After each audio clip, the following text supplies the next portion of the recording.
Let me tell you my big point here. Robert Mueller should forget trying to impeach Donald Trump. Robert Mueller should just focus on indicting Donald Trump. That is my view. Indict Trump, forget impeachment. And here's why I come at this from this. We all agree no one is above the law, not even the president of the United States. I bet you even Trumpers would.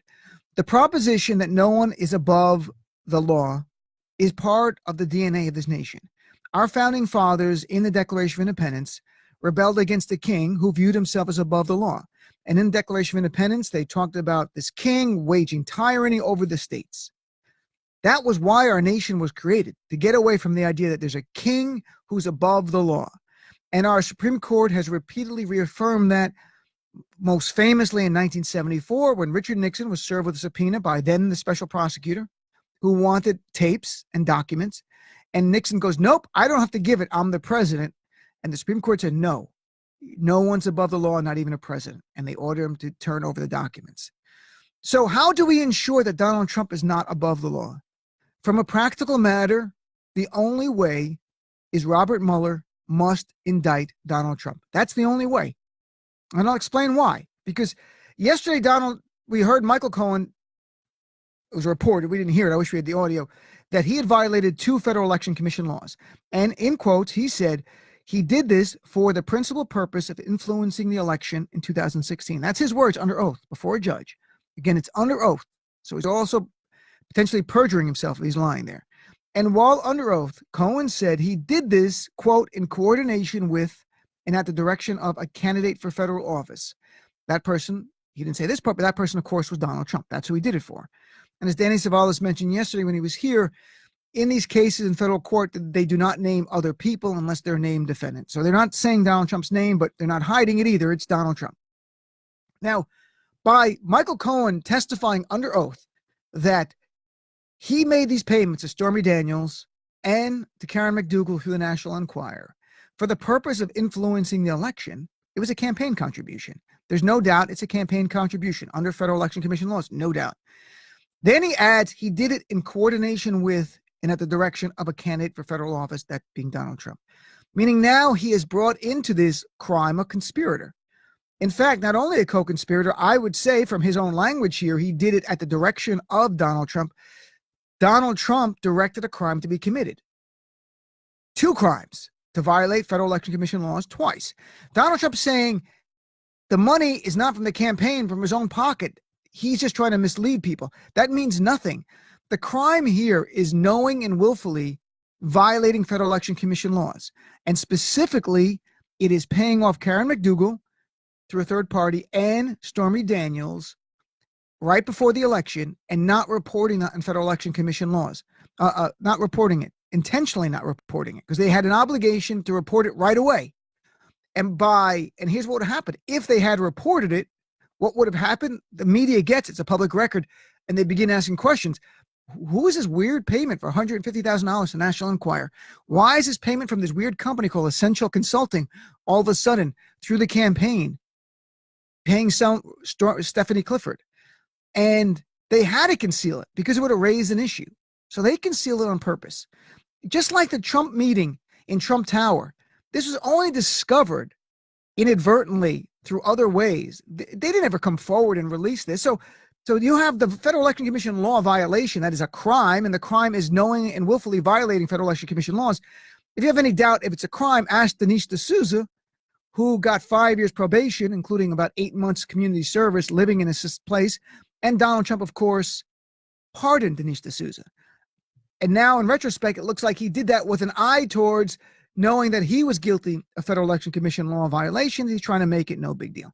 So here's the thing. We've got a crime committed by Michael Cohen. He pled guilty. It's undisputed. And in his testimony yesterday, he said Donald Trump directed him to do that. Donald Trump's a co-conspirator in a crime. If Donald Trump was not president, the investigation would now result in Donald Trump being investigated and charged with a crime. There's no doubt. There's no doubt. In fact, Michael Cohen would not have testified yesterday. He would not have pled. He would have been cooperating, and they would have had a trial perhaps with Donald Trump. In any event, Donald Trump would be getting charged. There's no disputing. It's only because he's a president of the United States. The question becomes, do we have to wait until he's out of office via impeachment, resignation, or his term ending? There's no dispute the president is not above the law. There's no that he is not above the law. Any crimes he commits, he will be charged. He will be brought to justice. The question is, when can he be charged? That's the only question. Now, Rudy Giuliani said Mueller can indict, he can only do a report. And obviously, Rudy Giuliani and Donald Trump know what happens then. Robert Mueller gives a report just like Kenneth Starr and recommends certain articles of impeachment. Then it takes the GOP-controlled Congress to do something. Well, their silence since yesterday makes it very clear they will do nothing. So Kenneth Starr, Robert Mueller can give a detailed report with 5 or 6 articles of impeachment. Obstruction of justice on 2 counts, co-conspiracy to violate Federal Election Commission laws on 2 counts, and even conspiracy to defraud the United States of America, which is interacting with the Russians, knowing that they were trying to hack our elections. All of that can be laid out, and they'll do nothing. They might have a few show hearings, but they will not impeach Donald Trump, nor will they ever try him. So by not doing that, the result is that these charges against Donald Trump just sit there waiting for 2 years or even 6 years. And as time goes on, memories of witnesses fade, evidence gets lost. Ultimately, Donald Trump becomes above the law if you wait for impeachment. So my point is, waiting for impeachment by Republican-controlled Congress, that's never going to happen. And waiting for 2 years from now when he's out of office, or 6 years from now if he's reelected, is putting Donald Trump above the law. There's only one way to send a message that no one's above the law, and that is for Robert Mueller to indict Donald Trump. I want to be 100% clear here, because there's also misinformation by, can you indict a sitting president? This is 100% undisputed. And this is not my words. This is the words of 2 different memos from the Department of Justice. The U.S. Constitution does not bar charging a sitting president with a crime. Again, the U.S. Constitution does not bar charging a sitting president, nor has the U.S. Supreme Court ever reached that decision. Thus, it is an open legal question. Can you charge a sitting president? We don't have any case law. We do have 2 memos drafted by the Department of Justice's Office of Legal Counsel about the very question, can you charge a sitting president? The first memo was drafted in 1973 in connection with Nixon and Watergate. The second in 2000 after Bill Clinton. Both memos conclude this, and again, this part's undisputed, and I agree with this. They conclude in writing that no president is immune from crimes they may commit, either crimes as president or before. They're not immune. They go on to say, in his 1973 memo, which is the big one everyone cites, as a general proposition, the Constitution does not require that an officer of the United States be impeached before criminal proceedings may be instituted against him.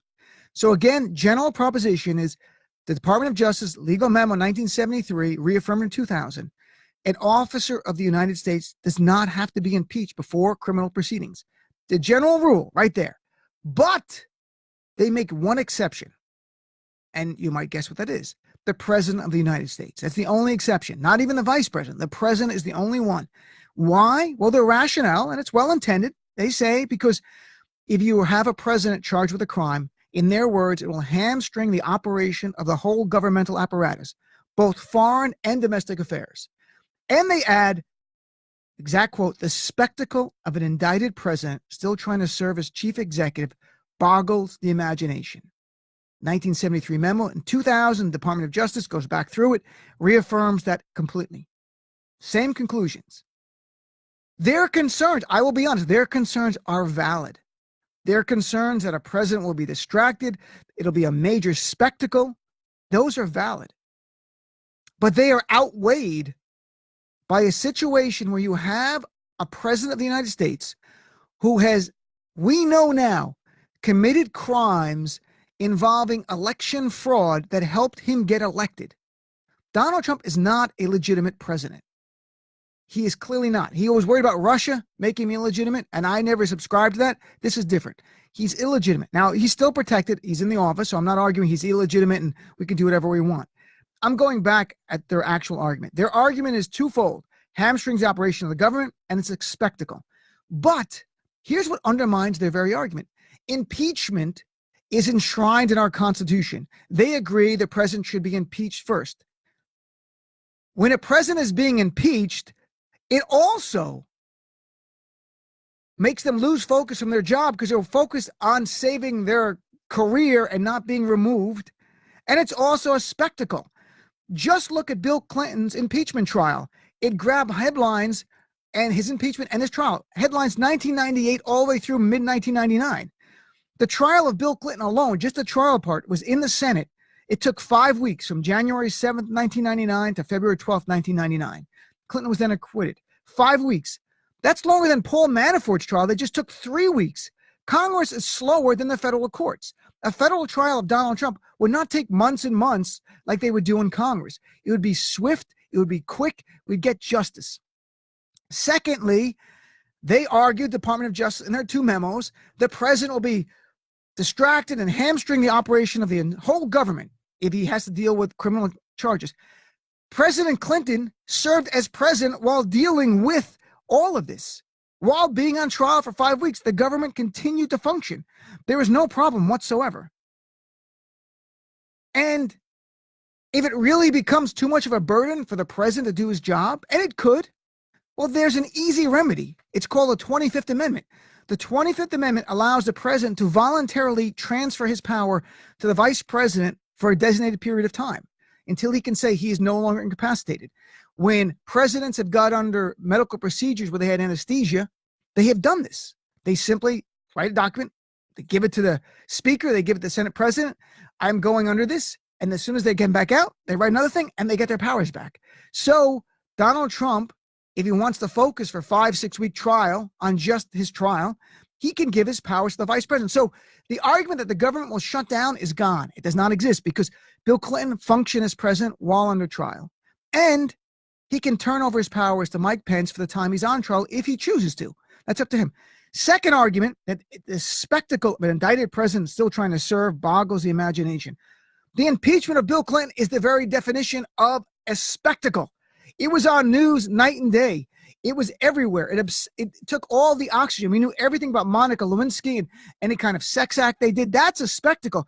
It was so much of a spectacle that Justice Rehnquist, who was the Chief Justice who presided over the case, did so in a robe that he had on his own created and designed with gold stripes on the side because he loved it. It came from a Gilbert and Sullivan opera. You don't get more of a spectacle than a Chief Justice with gold stripes on his robe on national TV every day. So to me, as a lawyer, going through the rationale of the Department of Justice, I say what they raise are valid issues, but they are not enough. And it's all balancing. It all comes down to balancing. It is not enough to let Donald Trump not be charged with a crime and not be brought to justice. And when you add to the fact that the crime we are talking about, specifically, I'm not even talking about Russia, this crime of violating Federal Election Commission laws was a fraud essentially within a month or two of the election to impact that election. And there's no doubt it had an impact. We can't quantify it. I'm not playing games with you. I don't know. But I know it only took 77,000 votes in 3 key states, Michigan, Pennsylvania, and Wisconsin, for him to win the Electoral College. We've never had a president who was involved in election fraud, who won that election, is now sitting in the White House. To me, that is a bigger spectacle than a trial. And here's the thing. Donald Trump, if he's indicted, would have his day in court and would have an opportunity through his attorneys to oppose it. An indictment, it would go to the Supreme Court. They would decide if a case can go forward against our sitting president. I hope they will. And then Donald Trump has his day in court. And if he's acquitted, he's president and the cloud is gone. But think about it. For the next 2 years, or God forbid 6 years, but at least the next 2 years, we have a person in the Oval Office who directed a crime to violate Federal Election Commission laws to help himself win that office. That cloud of criminality is much worse than the spectacle, as the DOJ calls it, of a trial. And I'm being completely blunt and I'm being completely honest and nonpartisan in this. There should be a trial and this should end. And if he's acquitted, it is over. And we don't discuss it again. And if he's convicted, he's gone. That's it. And Mike Pence becomes president. And Republicans, you get your Christian Sharia law that you want with Mike Pence. And we fight it out over policy, not criminality. And that's where we should be in this country. So, to me, The Department of Justice, their mission is stated on their website. It quotes, it says to seek just punishment for those guilty of unlawful behavior and to ensure fair and impartial administration of justice for all Americans. Fair and impartial administration of justice for all Americans, only one way to do it. If you try to do the impeachment route, it will not happen. The GOP will not allow that. So we will have a man guilty of crimes in our White House, meeting with world leaders, trying to get things done domestically and in foreign policy. He's a criminal. The only way to lift that cloud is to have a trial. And if you don't do that, if you do not indict him and charge him, the DOJ is not being consistent with their mandate to ensure fair and impartial administration of justice for all Americans. This is what I think. I feel very strongly there should be an indictment of Donald Trump. We allow the courts to decide once and for all, can a president go forward with an indictment when they're in office? I think the court says yes. And we have the trial and it's over. It's over for both sides. It's done. The country moves on. The country needs to move on from this garbage. We need to get on to policy things, helping people make more money so they can pay for food on their table for their family. We can work on saving the environment from Trump and his monstrosity. There's so many other issues we must be focused on. This is where I stand. I'd love to hear from you. You're my guest right to the top of the hour. 866-997-4748. Give me a call right here on the Dean Obeidallah Show. Progressive values are the best of American values, and we need to keep fighting for them to save our country. Don't go anywhere. This is the Dean Obeidallah Show on SiriusXM Progress 127.